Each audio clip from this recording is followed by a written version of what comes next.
Basi watu wa Bungoma hamjambo? Bungoma hamjambo? Bungoma mulembe? Muri mwoyo? Muri baramu? Musangalile? Mwami Yesu itsomiywe. Bwana Yesu asifiwe. Hebu nione kwa mikono watu wa Bungoma. Hey! Yaani Bungoma iko maneno. Kwanza watu wa Bungoma, ndugu zangu watu wa Bungoma, mimi nasimama tena mbele yenu kusema asante sana kwa kura zenu, kwa maombi yenu, kwa ushirika wenu na vile tunafanya kazi kwa pamoja. Na leo mimi nimefika hapa Bungoma kwa sababu ya mambo ya maendeleo ya Bungoma County. Na nimekuwa hapa tangu Jumapili kwa sababu tulikubaliana na nyinyi ya kwamba tukimalizana na uchaguzi tunaendelea na kazi. Wewe nani? Wacha kusukuma wananchi wewe. Unasukuma wananchi waende wapi?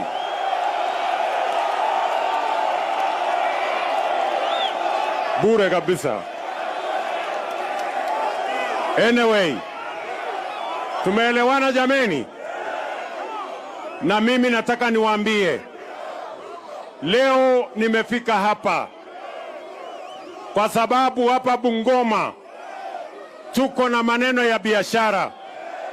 Na biashara hapa imenoga ya watu wote.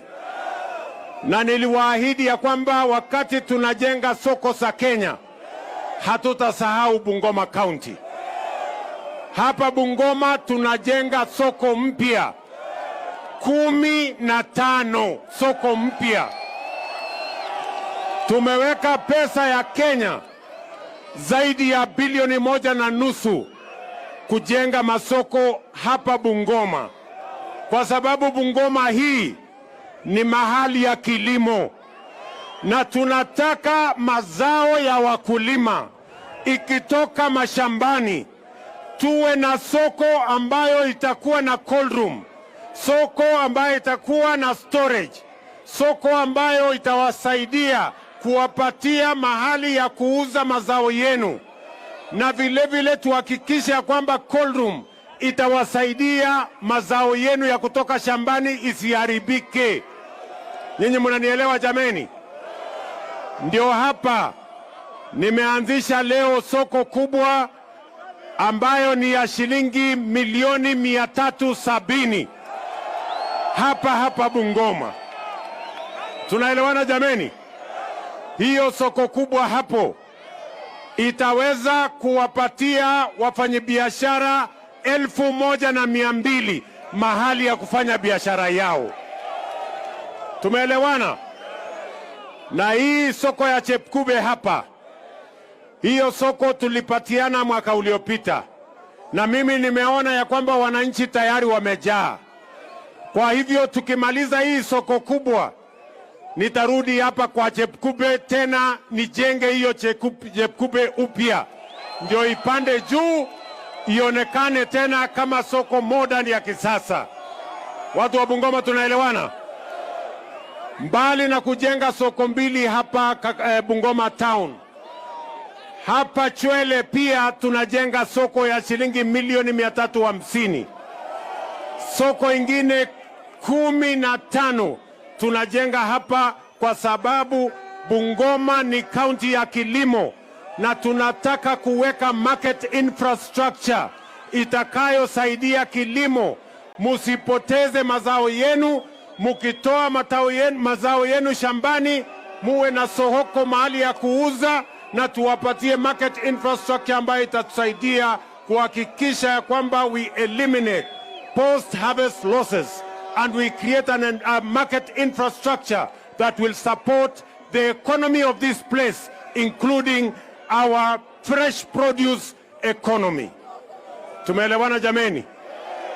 Tuko pamoja? Hiyo ndio kazi imenileta hapa leo. Jana nikiwa hapa Bungoma vile vile, kwa sababu ya mpango ya kuunganisha stima. Munajua sio wananchi wote wamepata stima manyumbani kwao, ni kweli ama si kweli?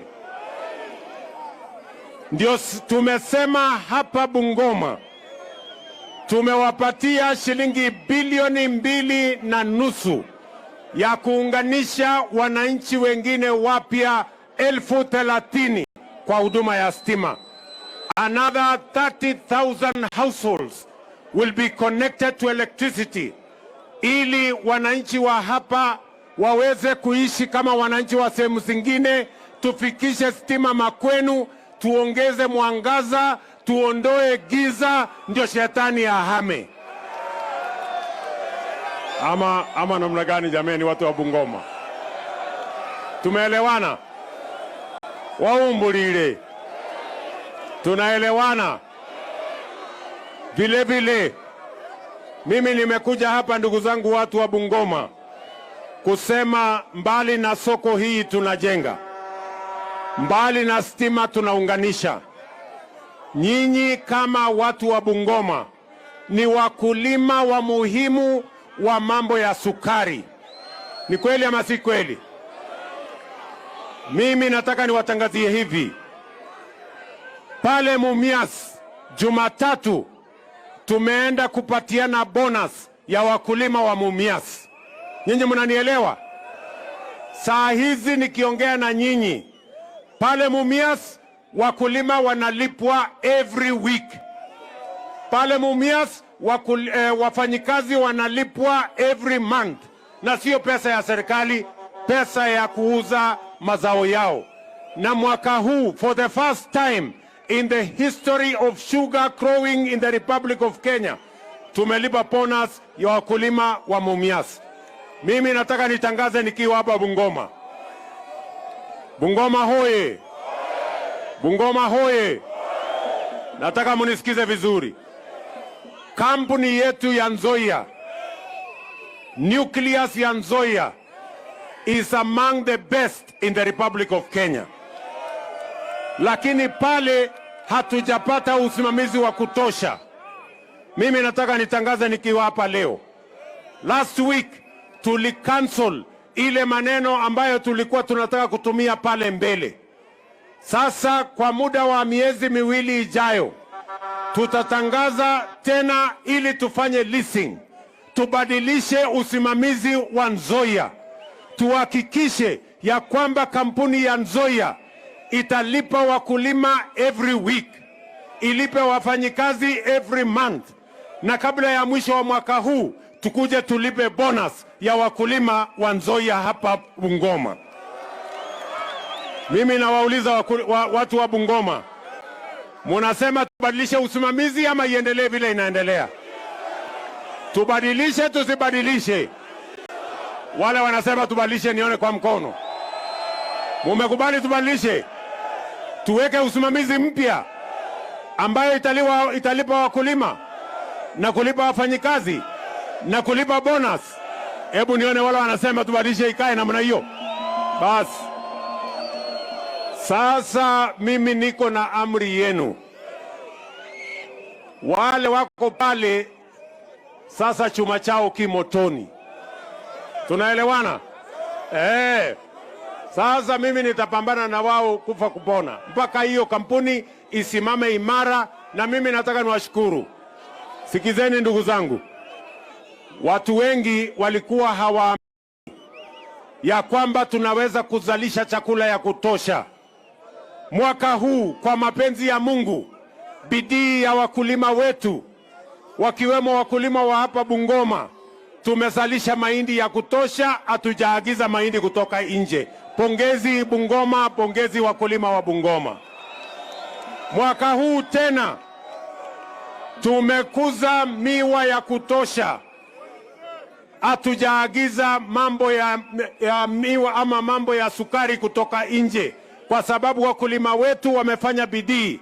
Ile mbolea tuliwapatia, mvua Mungu akatusaidia, tukazalisha miwa ya kutosha. Hatujaagiza tena mambo ya miwa, mambo ya sukari kutoka nje. Na mimi nataka niwaambie, tukiendelea hivi, tukiweka msimamizi mzuri hapa Nzoia, na tutafanya Chemelil, na tutafanya Muhoroni, na tutafanya Soni, na tutafanya kule Chemelil, na tutafanya Miwani, Kenya in 3 years will be a net exporter of sugar, because our farmers are hardworking and we have what it takes to grow enough sugar.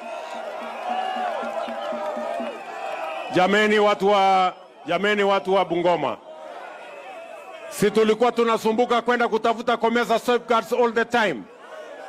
Lakini sasa kwa sababu wakulima wamejitolea na tumeweka mpango ya sawasawa, kampuni zote 17 ya miwa inasaga, na sasa tuko na mpango na taratibu ya sawasawa. Sasa mimi nataka niwaambie, kwa bidii yetu tutaweza kufanya Kenya iwe net exporter ya sugar kwa sababu ya bidii ya wakulima wetu. Bungoma, tumekubaliana jameni? Mnasema tuendelee namna hiyo? Tuendelee ama tiendelee? Tuendelee ama tiendelee? Tuendelee ama tiendelee? Vile vile tumekubaliana ya kwamba watoto wetu wote jameni waende shuleni wasome, si ndio? Na mimi nilisimama hapa nikawaambia, ile kizirani ilikuwa ndani ya CBC. Niliwaambia tutanyorosha hiyo mambo ya CBC mpaka ikae chonjo. Niliwaambia vile vile ile pengo iko ya walimu, tutaajiri walimu zaidi. Kufikia sasa, we have hired a historic 76,000 teachers in the Republic of Kenya. Ndio watoto wetu wakienda shule wakutane na mwalimu na kila mtoto apate masomo ya sawa sawa. Tunaelewana? Na vile vile tumesema hivi, kwa new funding model yetu tumesema watoto wa watu maskini, wale wanaenda TVET, wale wanaenda university, serikali ya Kenya itawalipia 95% bursary. Ndio watoto wa maskini vile vile waweze kupata masomo ya juu, ndio tutafute usawa katika taifa letu la Kenya. Bungoma, tunakubaliana jameni? Tuendelee ama tiendelee? Tuendelee ama tiendelee? Vile vile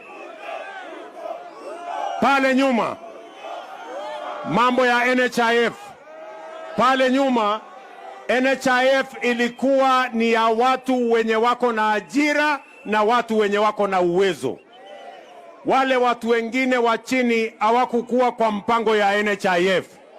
Ndio tumesema hatuwezi kuwa na mfumo wa afya ambayo inabagua watu ambao hawana kazi ama wale hawana uwezo. Ndio tumesema tunaweka bima ambayo italeta usawa kwa Wakenya wote. Uwe na kazi, usiwe na kazi. Uwe na uwezo, usiwe na uwezo. Kila mmoja wetu tunataka aende hospitali, atibiwe na asiulizwe pesa. Bima ya afya ya serikali imulipie kila Mkenya.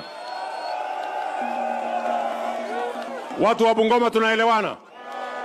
Tumeelewana? Mimi nawauliza ndugu zetu, sasa bima hii sisi ambayo tunapata mshahara kubwa tunalipa. Wewe ambaye una uwezo wa kulipa, sisi tutakulipia kama serikali. Kazi yako ni kujisajili. Wewe jiandikishe. Kama uko na uwezo utalipa kulingana na uwezo wako. Kama huna uwezo, serikali ya Kenya, sikiza, mimi ndio rais wa Kenya, serikali ya Kenya itakulipia wewe ambaye huna uwezo. Tuko pamoja bwana? Waumbulile, mnasikia? Tunaelewana? Sikizeni. Na ndio sababu hiyo jameni, sawa sawa jameni, tumenyorosha mambo ya elimu, tumenyorosha mambo ya elimu, tumenyorosha mambo ya kilimo, tumenyorosha mambo ya stima, tumenyorosha mambo ya matibabu. Sasa mimi nataka nikuje ninyoroshe mambo ya barabara. Hiyo ndio imebaki. Na mwaka huu ndio mwaka yangu ya kupanga na kutengeneza mabarabara zenu. Sasa niwaulize watu wa Bungoma. Sawa sawa? Tukishamaliza kunyorosha elimu, watoto wetu wanasoma, tumeajiri walimu wa kutosha. Tumepanga mambo yetu ya kilimo. Wakulima wanapata mbolea ya 2500, tunazalisha chakula ya kutosha, tunazalisha sukari ya kutosha. Tumepanga mpango hii ya afya ya SHA, kila mwananchi aende hospitali atibiwe na aende nyumbani bila kuitishwa pesa. Tumepanga ile mipango ingine yote. Alafu tumalizie kwa barabara. Hawa watu wengine watakuwa na maswali ya kutuuliza. Watakuwa na maswali ya kutuuliza. Mimi nawauliza kwa unyenyekevu. Tumesema hatutaki tena siasa ya kugawanya Wakenya.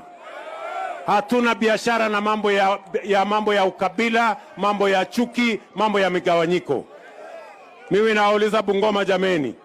Si nimetengeneza serikali ya broad based ya kuleta Wakenya wote pamoja? Niwaulize, si mimi nilishindana na Raila Odinga? Ni kweli ama si kweli? Lakini leo si mimi ndio kampeni mkubwa ambaye nitapigia debe na kumpigia kura Raila Odinga awe chairman wa Africa Union Commission? Hiyo ndio siasa ya undugu, siasa ya uzalendo, siasa ya kuunganisha Wakenya, tukijua ya kwamba Raila Odinga akiwa chairman wa AU, yeye ni Mkenya mwenzetu, yeye ni kiongozi katika taifa letu la Kenya, na ile uongozi atatoa pale AU itafaidi Afrika, Kenya ikiwa ndani yake, na sote tumuunge mkono. Na mimi nataka niwaambie kwa mapenzi ya Mungu, inshallah Raila Odinga kwa wiki 3 atakuwa chairman wa Africa Union Commission.